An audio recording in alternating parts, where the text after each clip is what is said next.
Okay, Ed asks, when the deals are announced on the platform, there are usually 10 to 20 investors who have already taken up the majority of the deal, leaving very little for investors who don't invest millions. These are clearly investors who have been given pre-priority access to the deal. I would like this process to be more transparent and make the priority access due to holding 10,000 BFTs to be the priority access it has been advertised as. It appears that there are different tiers of priority here. Usually this is not a problem since the deals thus far have not been that outstanding, but I can see this being a problem if the deals get better, which we are hoping for. Okay, well, thank you for your feedback. If you have a deal that you think is better, please give us your feedback of the types of deals you would like us to see.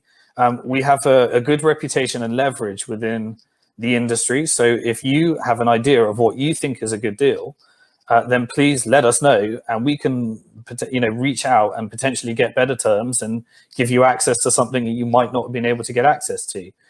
So thank you for the feedback on that.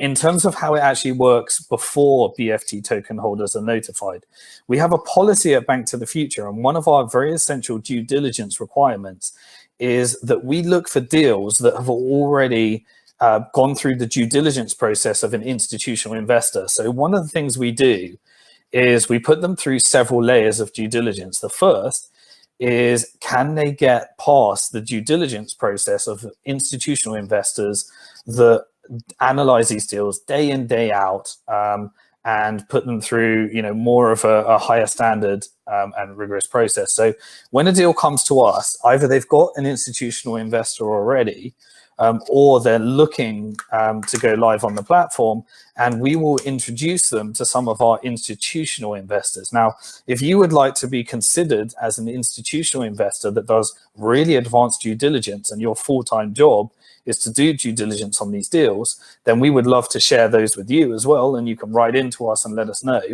But what we do is, before we release it to the BFT token holders, is we look to have either they have found some institutional buy-in, or you are co-purchasing with someone that does this full time, and that is part of our due diligence process. So the reason that before the BFT token holders do that is because part of our process of determining what to get listed on our platform is to put it past institutional investors and see if they would actually invest their cold hard cash.